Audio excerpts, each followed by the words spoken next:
You know, pistols really do get the short end of the stick. They're often the first gun you get before you get the shotgun or machine gun, then mostly forgotten. I don't agree with this. I believe pistols are made of much sterner stuff. Here are the top 10 pistols in gaming.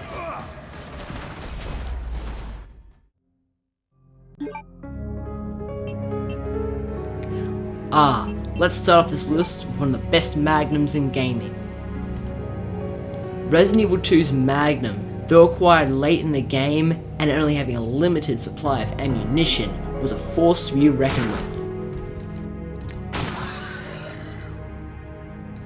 It only took a couple of shots to bring down some of the toughest enemies in the game, and that in itself was just so satisfying.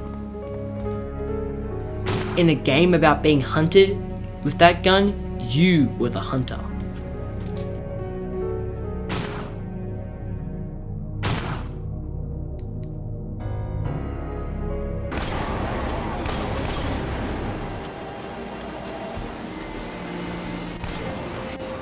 I may not be the best of the Killzone games, but I love their choice in guns, especially the triple-barreled shotgun pistol.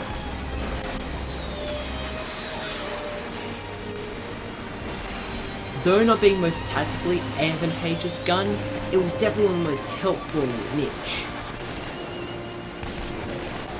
The gun had infinity ammo, and it had one-hit kill shots. Though being suicidal on the higher difficulties, using this gun left such a gleeful impression on me when you brought down 2 enemies with 1 bullet.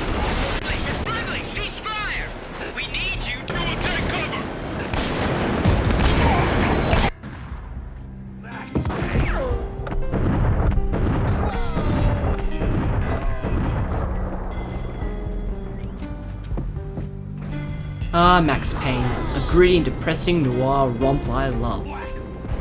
I'm here to talk about the Berettas. At first, 2 seemingly innocent handguns become a force of nature in slow-mo.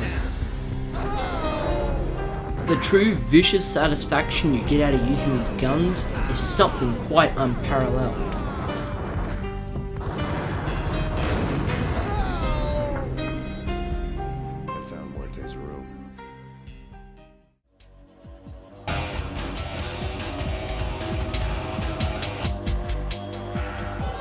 Goldeneye, what a classic. With so many guns to choose from, which one stood out? That's right, the golden gun. A single shot, near one-hit kills was so satisfying to use within the game. It was the classiest weapon to use in multiplayer, and massacred countless NPCs. It was a salvation for those who had it, and a nightmare for those who didn't.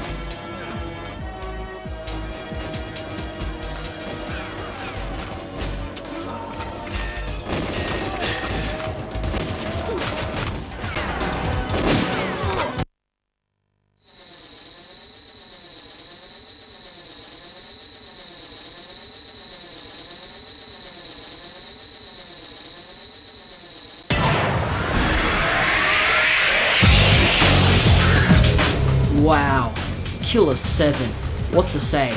It's wacky environments, it's wacky characters, all of it reek of creativity. And then you'll realize there's combat. I'm talking about Dan Smith and his gun, and wow, what a gun. He looks cool walking with it, he looks cool holding it, he looks cool shooting with it, and it just, reeks of such satisfaction and brutal mayhem you can't describe. Using it just sums up the complete chaos which is the game, the controlled chaos, the chaos that works. That is what defines, in my opinion, Killer 7.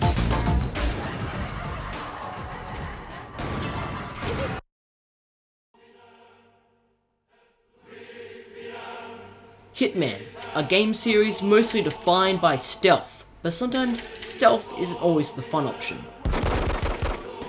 I'm talking about the dual-wieldable bowlers.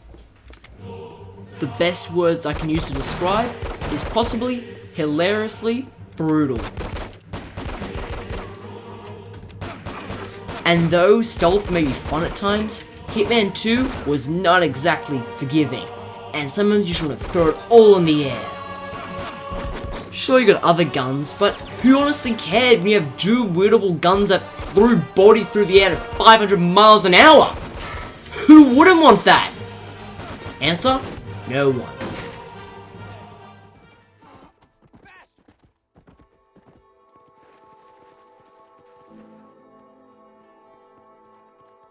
Man, I love Red Dead Redemption.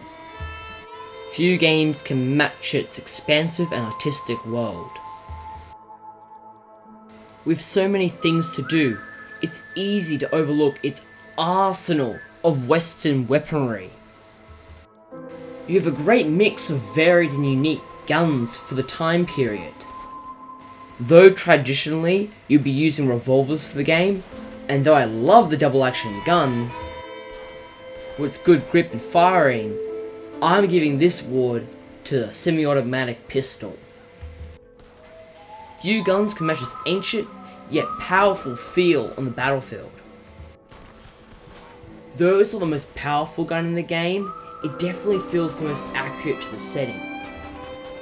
Red Dead Redemption's story is greatly focused on the conflicts of different technologies at the time. And I feel this pistol was focusing on the modern changes in the West at the time.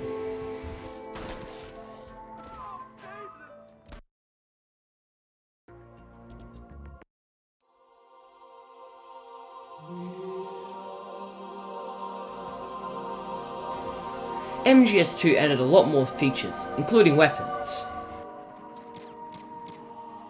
And though many of the standard weapons could be used for more conventional means, the real surprise of this mix was the trank gun. Sure, there was a passive and less passive route to taking out guards. The trank gun added way more depth to this style of play. Now players can actually choose between killing or just simply subduing guards in the game quite easily.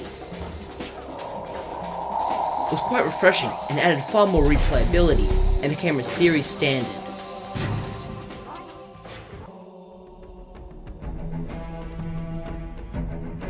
Come on, you knew this would be here. Halo started out with a bang and kept the pace going right to your first conversation with Captain Keyes.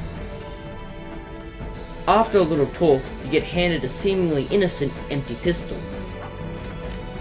As it turns out, this pistol is perhaps a juggernaut among handguns, or weapons in general throughout the Halo series.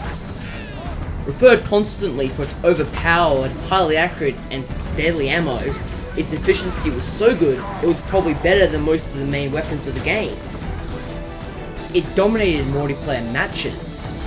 It was so good, future installments pretty much dumbed down the pistol to absolute piss-all useless. I think a sidearm that dominates over sniper rifles and machine guns deserves to be on this list.